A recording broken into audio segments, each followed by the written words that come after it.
That's all I'm saying. Everybody's trying to save face at this point. It doesn't sound like that it was an amicable split. Hey y'all, welcome to a quick fashion history 101. My name is Denieccee and this is Simply Denieccee. Welcome to my little corner of YouTube. If you love all the things fashion, luxury, not so much, luxe on a budget, handbags, hair, all the girly things, you have come to the right place. Listen, today, child, honey, the news is in the air about Bottega Veneta. Honey, they fired.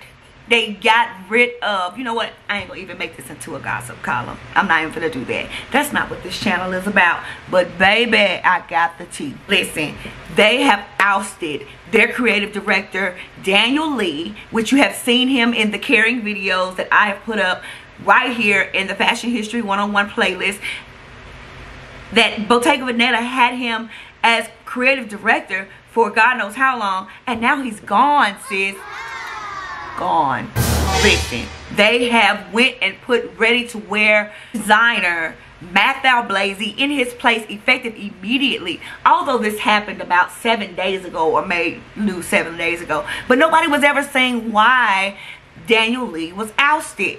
Child, they went back and said that Denieccee used a racist comment, that he used the N-word in a meeting. Now, listen, I don't know how true it is.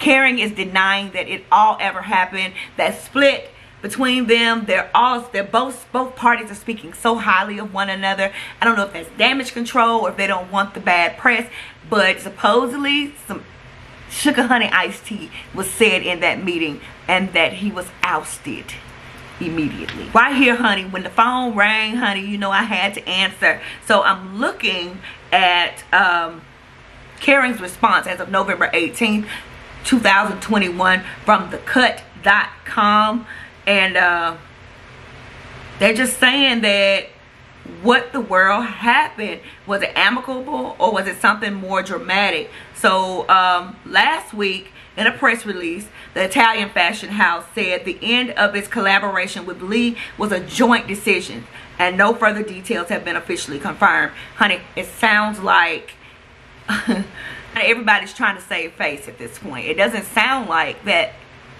it was an amicable split. It sounds like something went down, something was said, and nobody wants to admit they're wrong or admit that they had been wrong the entire time. However, on Wednesday night, fashion writer Louis Pisano tweeted the following, allegedly, and this comes from an incredibly close to the matter and reliable source. Denieccee was promptly fired by Francois-Henri Pinault after he allegedly called someone a effing N-word in a meeting at Bottega Veneta.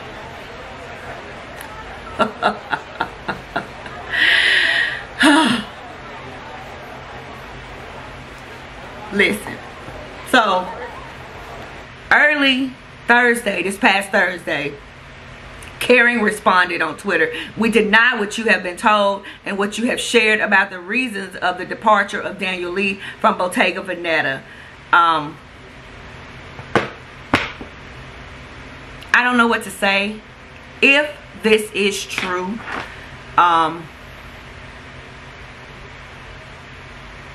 I wouldn't want to support a brand that would support something like that. I know an individual's view is an individual's view, and we all think things that sometimes doesn't align with the vision, you know, that we've been assigned to. But at the same time,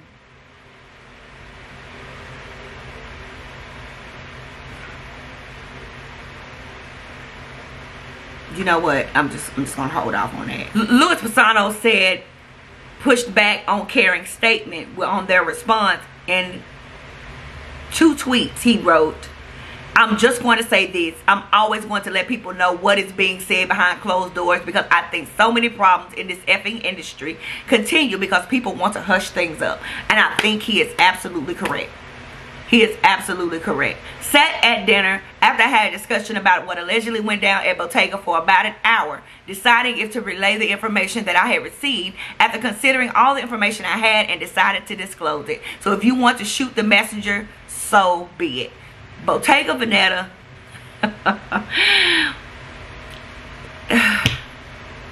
I don't know much about their brand. I do know that they are under the conglomerate, the Kering Group, which also owns YSL, Gucci, Alexander McQueen, some of our heavy hitters here in fashion. And Daniel Lee was just only with the company for 3 years, but to immediately replace him with someone,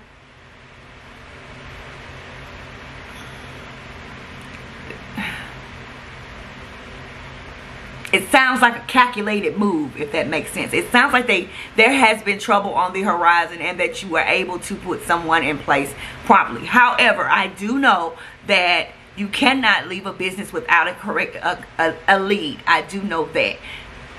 And I understand that. But this just, to me, it just feels like these eggshells have been walked on and that they had crumbled. That the floor crumbled. That enough was enough. Again, neither party will say anything negative about the other. And I'm looking for the joint quotes between Bottega Veneta and... Okay, so here we go.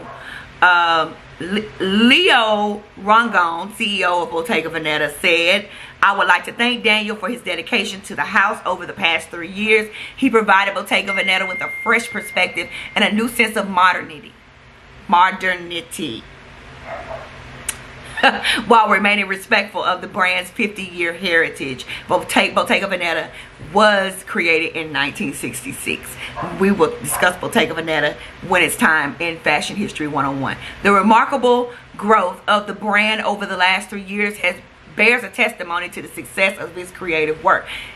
Daniel Lee has flipped Bottega Veneta upside down. He is the face behind all the quilted patterns that you see, the little bitty bags that you see, the dumpling bags that you see. That is all of his creative direction. Now, it has been questioned to see if Matthieu Blazy is able to run with this and keep up with the pace that Bottega Veneta has been challenged with. Francois Henry Pinault, chairman and CEO of Kering, states, "I am very grateful to Daniel for having brought his passion and energy to Bottega Veneta. His singular vision made the house heritage relevant for today and put it back to the center of the fashion scene." And it has. "I would like to personally thank him for the unique chapter that he has written in the long history of Bottega Veneta." Daniel Lee stated, "My time at Bottega Veneta has been an incredible experience. I am grateful to have worked with an exceptional and talented team, and I am forever thankful to everyone who was part of creating our vision. Thank you to Francois Henry Pinault for his support and for the opportunity to be a part of Bottega Veneta's story." I didn't hear an apology in there anywhere. And I don't know the source. And that's not for me to nail anyone to a cross, you know, or anything like that. But I did not hear an apology. I hear grateful for the opportunity, but I didn't hear an apology for what was stated. To me, if you cannot accept responsibility for your actions, I don't need you on my team. Did Kering make the correct decision? If this is the case, if this is true, no one deserves to be called out of their name. Yes, I think they made the correct decision. I think the prompt disciplinary action which led to termination was totally appropriate. Now, would you, my question to you, girl, my question to you is, if Daniel Lee signed on with another company, knowing what you know now, what is alleged, and there is no apology on the table, would you support that brand, even if it is your favorite brand? If he is named to a lead position with your favorite luxury brand, would you support that brand? I don't know if I could. An omission to me is like an admission, you know, because I've left that out. I mean, I can't confirm nor deny what has been said, but by not speaking on it, sometimes your silence speaks volume, and everybody's denying it.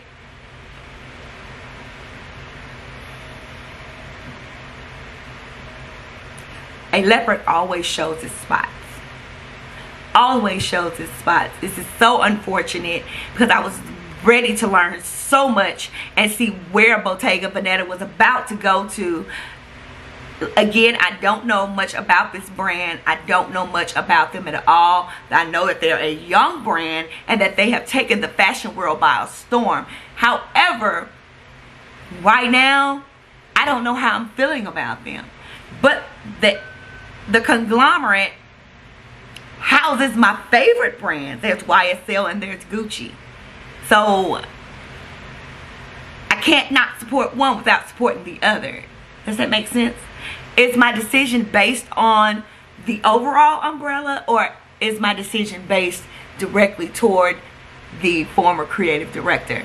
For me, it is for the former creative director. I admire how fast that the Kering group moved, that Francois Henry Pinault moved. He moved swiftly. It was done before we even knew about it. Granted, this was a week ago, and I'm late with the news because I wanted to definitely make sure I brought the facts. However, all the facts still aren't there. And I know today was supposed to have been a handbag video, but I could not speak on this, and my channel is about fashion and fashion history as well. Again, we learn together, we learn from one another, and we educate and uplift on this channel, and that's what this is about. Racial slurs have no place in our society. They should not even be. It's criminal. It's criminal. And so many brands press the brakes right there, and I'm so glad that Kering did this. But I'm just a tad bit disappointed in Daniel Lee's leadership. That's how I feel. Again, I posed a question to you. If Daniel Lee was to become a creative director or some type of lead at your favorite luxury brand, would you continue to support them knowing what you know now? Drop down in the comments. Let's talk about it. Thank y'all for checking with me. Thank you for rocking with me. If you've made it this far, go ahead, like, share, and subscribe. Also, share this video with a friend or a family member, child. They need to know fashion history. We need to know more about the brands that we support and who they really are behind the scenes. Thank y'all for rocking with your girl. I love y'all so much.